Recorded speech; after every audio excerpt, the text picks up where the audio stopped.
it ain't what made me jump on it. I got TRU in my neck.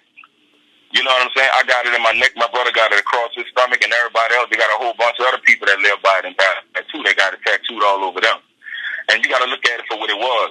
When I first met Chainz, he came to the core DJ retreat that they had in New Orleans, which was actually in Metairie part of Louisiana, which is right next to New Orleans. It's still considered as New Orleans for some reason. But he came down there to the little situation that they had, and we was getting interviewed by Young Jock and all them, and this is around MySpace time. He was standing outside, and, he seen us with the TRU on, and he came up and, and dapped everybody off, and, it was like, he always been a fan of TRU. He always been a fan of C-Murder, and, he was always inspired by his music and his realism in the streets. And, so, we just continued talking. And, throughout the night, man, he just, he kind of stuck around a little bit and, ended up taking some pictures with T.R.U.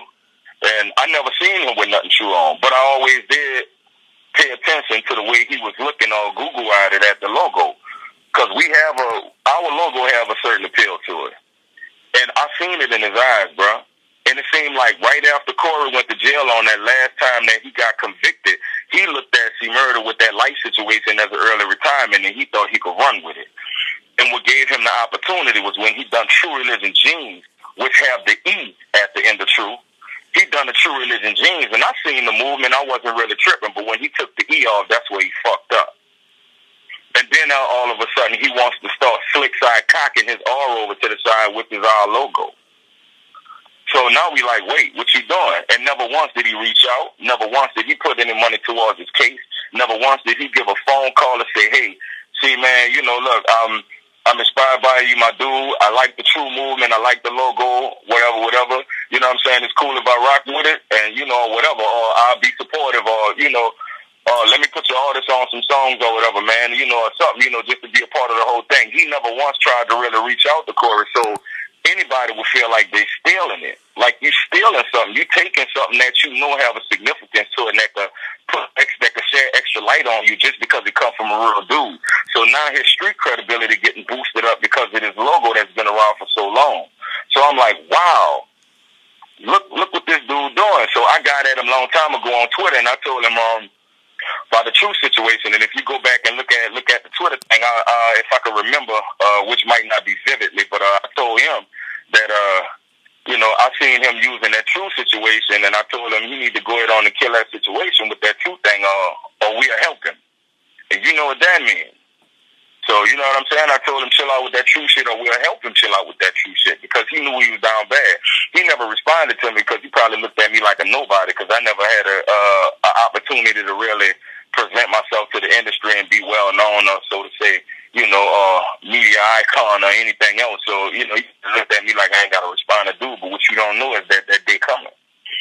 But to really be serious about the situation, she wasn't really mad that he used it and didn't really come at him. He was pissed off at the fact that he tried to reach out to him and he felt ignored. So that made him feel like he was, being robbed even more. And then you got to realize this too. She ain't getting paid for none of that. You using everything you could possibly use to boost your credibility up in the streets by using the real nigga logo, but never once did you pay homage vocally. You saying you paying homage by using the logo. Man, you was jacking that. But at the same time, they ended up holding a conversation about it. And he told him why he felt that way about that situation. And he was saying the same thing I'm telling you, that it wasn't like that, and that, he was paying homage to him, and, he always looked at him as a real dude, and that was something that he'd never do. He said it in his own words or whatever, but, that's what he was saying. That he didn't want C to take it like that, and C told him straight up, you know what I'm saying? Well, you gave me another impression. You know what I'm saying? You was using my shit. You wasn't paying homage. You knew what you was doing. You know what I mean? But at the same time, if you was paying homage, your mistake was not reaching out to me, and I can accept you saying that you made a mistake and didn't reach out. And I'm saying right now, since you know now, what's good? You know what I mean? Like, where we at? You know what I mean? Because right now, by him saying that, she feeling like, all right, we cool then, we straight. It ain't what I thought it was. You just fucked up. But now that I'm looking at the little situation on TMZ, you know what I mean? The only thing I still hold against him, and I'm not going to say too much, I still think Chainz is a cool dude. I just think he went about doing that the wrong way.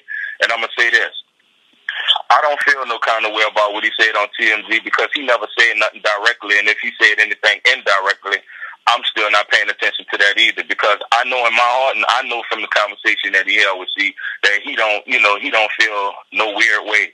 But it's always respected when a man's, I guess you can say, when a man's character is being assassinated, he has to stick his chest out because no dog wants to look like a puppy, in front of all of his other friends in the kennel.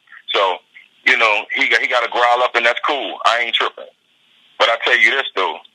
He can say whatever he want, and he can do whatever he want. I just hope he stay under the radar, and I hope he's solid as he said he was on the phone, and that he don't try to go out there and make himself look big and try to start slick dissing or anything weird, because that's only going to put him in another situation, because right now we kind of got off his ass just on grounds that it came out of his mouth and not nobody else's, that he didn't really feel that way, and he really wasn't trying to steal it and whatever else. So for all the fans out there, that's what they need to know. He wasn't cutting up on the phone, and he was talking real fucking nice. And C was talking real nice too, because at the same time, thinking about C's situation and where he at, he defenseless. So the last thing he needs to do is really go off the deep end, and he already kind of slick side did that, but somebody piss you off while you facing the rest of your life in prison and trying to take your logo and run with it, thinking it's the end of your career. That's enough to make any man flip out, knowing that, dude, that's all I got, and you trying to take that? No, it don't work like that. Ain't no apologies for that. But 2 Chainz apology, that's the only one that exists right now for him apologizing or saying that he didn't really mean it. Going forward, I mean, it kind of sounds like the situation's kind of been settled. Is there anything else that you're expecting from 2 Chainz? Well, it ain't shit settled yet. It ain't settled. Everybody just got a cool in it. Ain't nothing settled. It's settled as far. Let me tell you something. It's settled as far as us coming at him and doing diss records or pushing forward to try to destroy his career and his credibility even more. We're not about to try to do that. That's over with. You know what I mean? We just moving forward from the situation, but he already know if he gonna continue to use truth, he got to do something to pay some kind of homage, and he got to do way more than what he already done in order for him to let that go to let that keep going the way it's going right now. So it ain't just leave out the air. It's just, put it like this: the situation still exists. It's just not being promoted no more right now. So until we see officially that it's over, then it's over. But until then, ain't shit over, because it's still in our heart. We still standing around here fighting and everything for Corey. And they got niggas like him out there using the logo, and then this nigga making millions, and he ain't doing nothing towards my nigga situation. We don't give a fuck about your money, homie. But when you using something of ours, something that we represent, something that we live and die for, and you using that, and you got cash coming in behind that, you got to pay more than homage. You got to pay more than homage, homie.